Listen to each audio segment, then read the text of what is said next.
मध्य प्रदेश विधानसभा चुनाव 2023 का आगाज हो चुका है। चुनाव के ऐलान से पहले पार्टी के अंदर और पार्टी के बाहर जहां विरोधियों ने शिवराज सिंह को घेरने के लिए हर चाल चली, लेकिन 2023 के शिवराज सिंह 2018 के शिवराज सिंह से पूरी तरह बदल चुके हैं।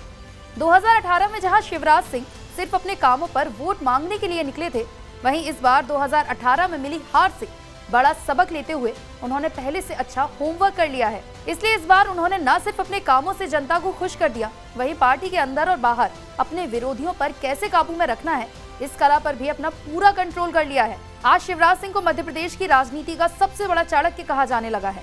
लगभग 2 दशक से अधिक समय से मध्य प्रदेश की राजनीति में सक्रिय और 18 साल के मुख्यमंत्री के लंबे कार्यकाल से शिवराज सिंह चौहान राजनीति के बड़े धुरंधर के रूप में उभर कर आए हैं। अपने धुर विरोधियों को शिकस्त देने में माहिर शिवराज को मध्य प्रदेश की राजनीति का बड़ा चाणक्य कहा जाए तो इसमें कोई भी आश्चर्य नहीं होगा। कितने आरोप, घोटाले, भ्रष्टाचार, अपराध, महिलाओं, बच्चियों से बलात्कार और न जाने कितने बड़े सैकड़ों घोटाले, मगर शिवराज पर कभी आंच तक नहीं आई। आरोप लगे भी तो भाजपा आला कमान की तरफ से कभी कोई कार्रवाई नहीं हुई। 2018 में कांग्रेस की सरकार बनने के बाद से ही शिवराज चैन से नहीं बैठे और साम दाम दंड भेद के जरिए कमलनाथ से सत्ता छीनने में पूरी तरह कामयाब हो गए।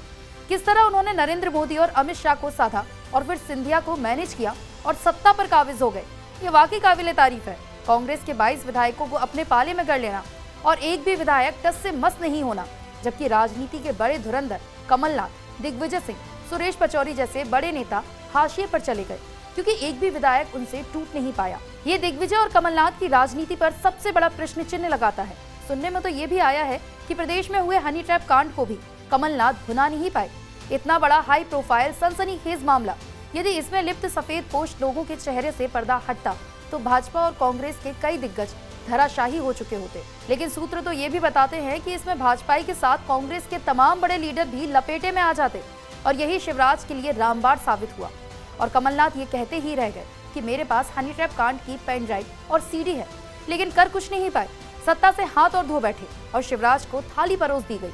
ये जग जाहिर है कि शिवराज ने फिर लगभग 3.5 साल का कार्यकाल पूरा कर लिया और फिर 2023 के विधानसभा चुनाव में मैदान में है। शिवराज सिंह मैदान से भागने वाले नेता नहीं है, वो इतने अच्छे मैनेजर हैं कि आप आश्चर्यचकित हो सकते हैं।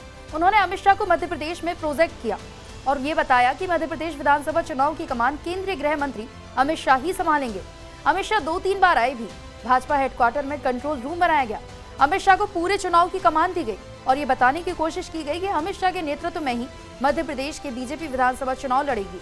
लेकिन भाजपा की पहली सूची निकलने के बाद आज तक अमित शाह का चुनावी वॉर रूम और भाजपा का कंट्रोल रूम कहाँ है, ये पता नहीं। अमित शाह लगभग 1 महीने से अधिक हो गया है मध्य प्रदेश नहीं आए और शिवराज सिंह मध्य प्रदेश में एक बार फिर से मुख्य भूमिका में आ गए हैं।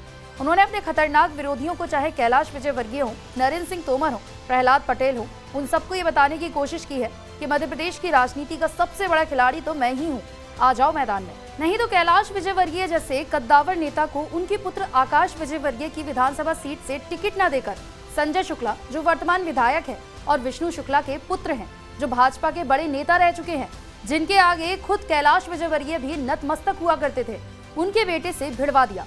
ये शिवराज सिंह ही कर सकते हैं और कोई नहीं।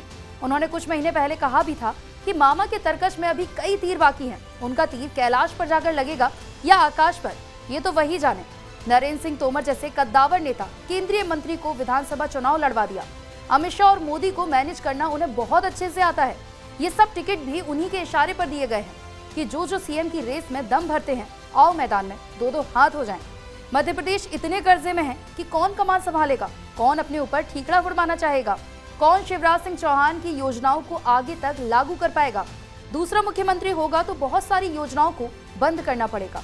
कमलनाथ जब मुख्यमंत्री बने तो उन्होंने शिवराज की कई योजनाएं बंद कर दी, लेकिन शिवराज ने सत्ता हथियाई तो फिर नई योजनाएं बना दी गई और चुनाव नजदीक आते आते तो लोक लुभावनी योजनाओं का ऐसा पिटारा खोल दिया जिसने प्रदेश की राजनीति का पूरा परिदृश्य ही बदल कर रख दिया।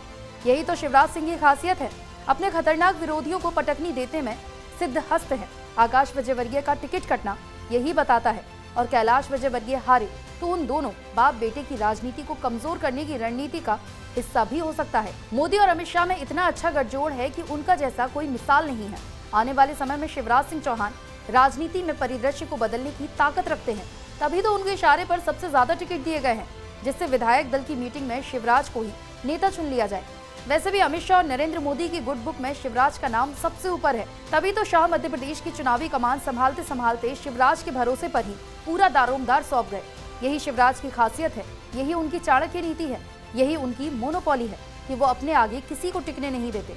शिवराज सिंह का तोड़ फिलहाल तो कांग्रेस क्या बीजेपी के नेताओं के पास खुद भी नहीं है, और उनकी यही काबिलियत उनको एक बार फिर से मुख्यमंत्री बना दे तो इसमें कोई भी आश्चर्य नहीं होगा, क्योंकि फिल्म तो अभी शुरू हुई है। द एंड बहुत लंबा समय है।